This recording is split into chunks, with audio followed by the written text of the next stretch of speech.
Oke,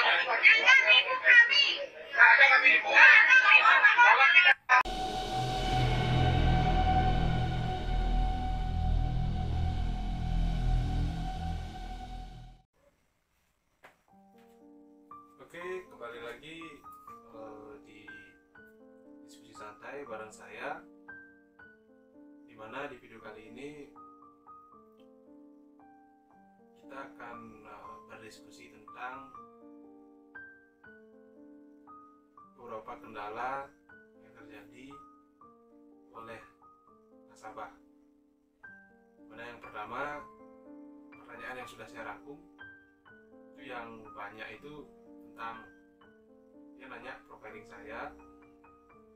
Yang kedua adalah tentang experience saya dalam trading, lalu tentang klaim seorang nasabah terhadap perusahaan pialang, tentang tentang kenapa masih banyak masyarakat yang mau untuk investasi padahal beritanya sudah banyak yang mengatakan investasi itu merugikan. Jadi di video kali ini saya akan membahas seputaran itu. Langsung saja kita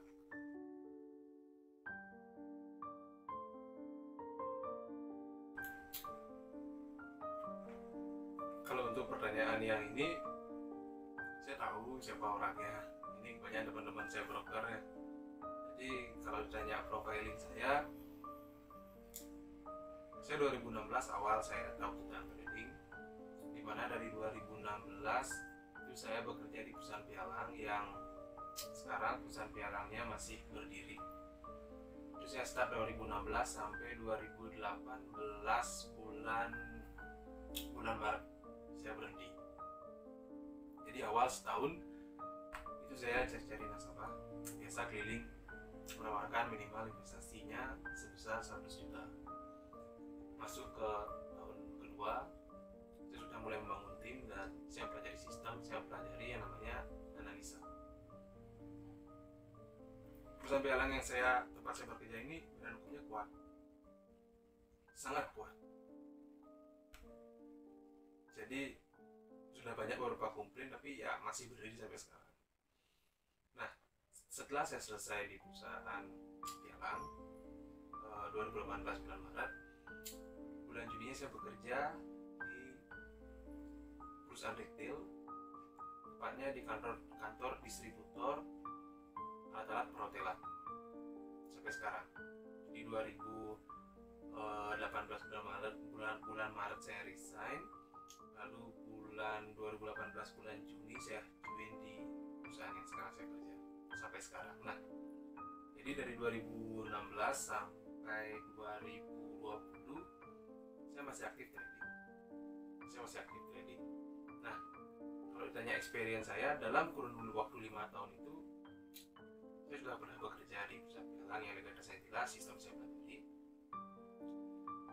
Sisanya adalah saya sudah mencoba hampir 5 perusahaan pialang, 5, dimana tiga perusahaan pialang itu kantornya ada, legalitasnya jelas. Sedangkan sisa lagi 2 broker yang saya pakai itu dari website. Jadi saya hanya melihat di website, nah kantor ini nggak ada, tapi saya memberanikan diri, saya investnya pun dengan deposit yang kecil, karena memang dari 5 perusahaan pialang tersebut atau broker itu selalu ada perbedaan, baik dari depositnya, baik dari peninapnya, selisih finansialnya, komisinya. Jadi kalau saya mempelajari sistem itu ya dari pengalaman saya 5 tahun itu. Memang saya bukan seorang WPB. Dulu saya sempat ingin jadi WPB, hanya saja tanggung jawab seorang WPB itu berat, yaitu wakil pialang berjangka. Apa-apa harus beliau yang agreement, beliau yang sign. Dan itu kita pelatihannya di Jakarta, minimal di 3 kalau nggak salah. Tapi saya tidak mengambil itu, karena saya fokus sebetulnya saya mau belajar bagaimana cara kita menganalisa pasar.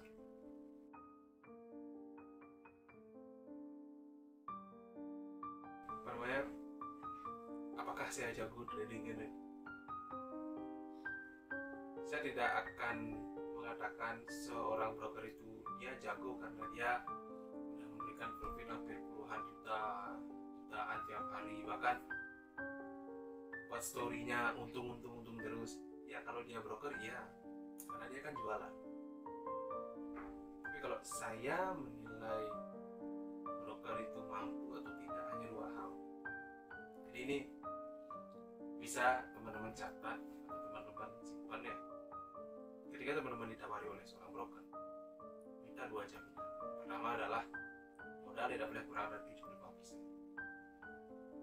Dan yang kedua adalah tiap bulan harus mendapatkan keuntungan, sekalipun itu sedikit nggak apa-apa.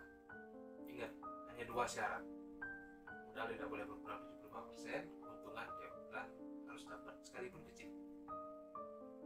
Mau dia 1 bulan cuma sekali trading nggak apa-apa, mau 3 kali nggak apa-apa, asal mendapatkan keuntungan. 2 syarat itu aja susah loh untuk dipenuhi oleh seorang broker. Kenapa bisa? Ya karena broker itu bukan hanya menjaga satu nasabah saja, dia juga ada target, dia juga ada suatu keinginan. Jadi kalau tanya apakah saya broker yang jago, saya bukan money maker, saya bukan pembuat uang, saya bukan orang yang memperkaya nasabah. Enggak. Broker hanya seorang jasa, broker hanya seorang konsultan, di mana beliau lebih tahu daripada nasabah. Beliau mengarahkan nasabah. Jadi ketika nasabahnya rugi, berarti brokernya mengarahkan ke kerugian. Udah simpel.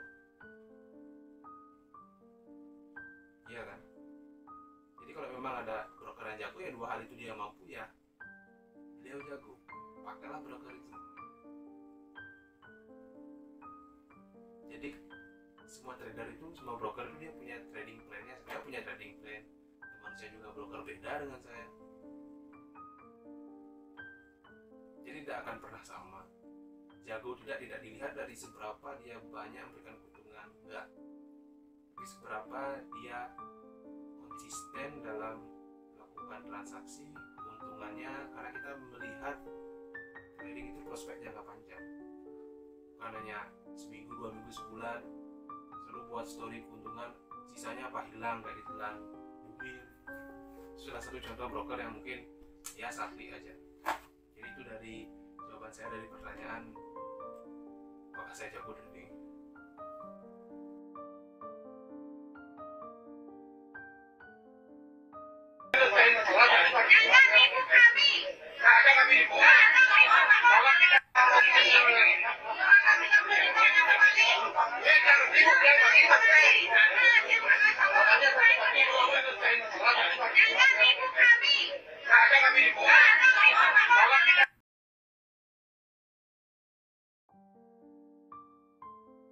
Klaim itu ya pasti kan nasabah merasa dirugikan, baik itu modalnya habis, pokoknya merasa tidak nyaman dengan apa namanya dengan caranya kan, itu nggak bakalan bisa.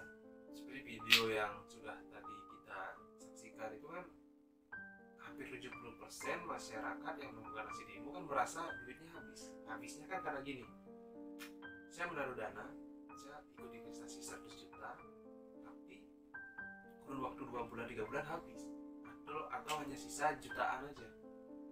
Jadi kan saya merasa kok bisa ya, padahal kita rugi dalam trading itu kan ada transaksi jualan beli. Nah, di sanalah kurang sekali pemahaman dari masyarakat. Apalagi kita bicara perusahaan pialang yang berbadan hukum kuat, di mana di sana sebelum kita ikut untuk investasi kita diberikan isi surat edaran, kita bertanda tangan di sana bahwa kita memahami bahwa trading itu memiliki risiko yang besar. Seberapa banyak pun masyarakat berdemo, perusahaan pialang yang punya badan hukum, apalagi legalitasnya jelas, akan berdiri, teman-teman. Jadi di sini solusinya adalah ya masyarakatnya lebih paham, lebih cerdas. Tidak mudah untuk percaya, sekalipun itu ada hubungan keluarga, ada hubungan saudara.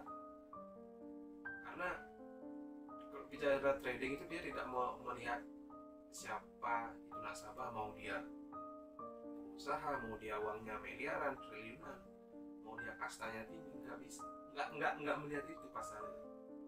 Mau sertifikat tanah teman-teman banyak, nggak akan lihat.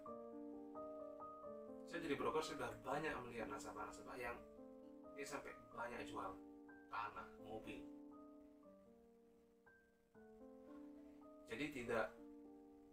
Jadi hati-hatilah dalam berinvestasi.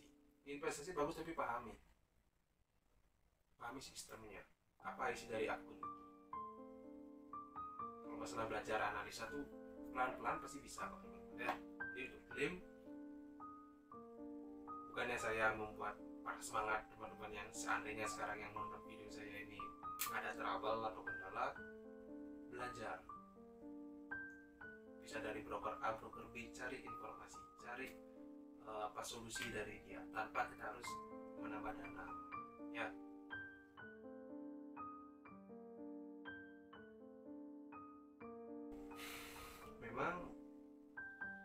Memang fenomena yang seperti ini memang sering terjadi.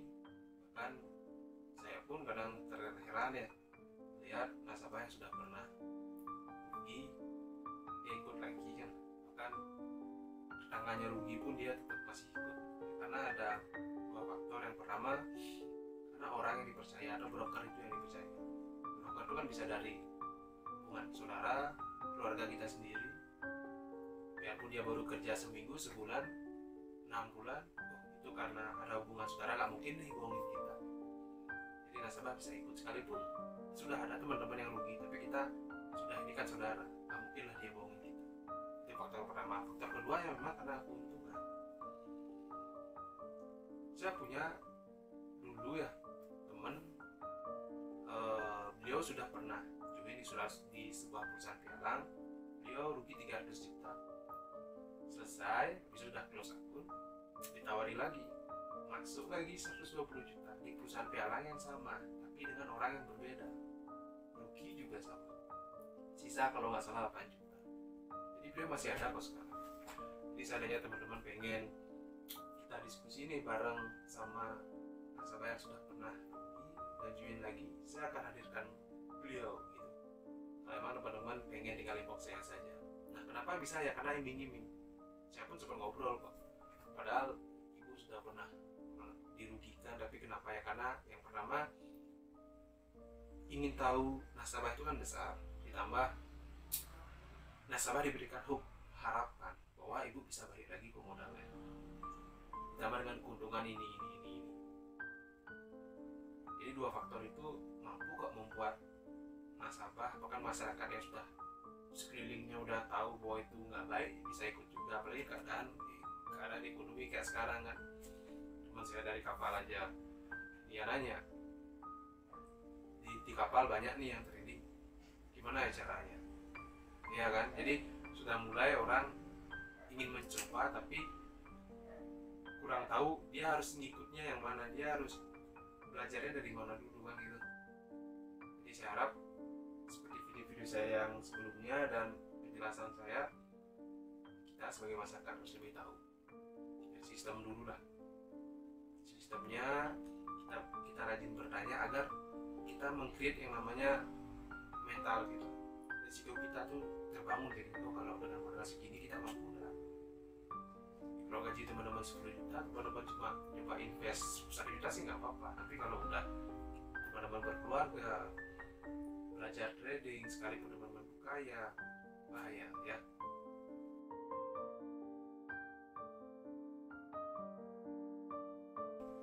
Ceritanya gini, ada sebuah keluarga di mana ayah dan ibunya ini kan dia suka usaha, ibunya ini kayak dia suka online.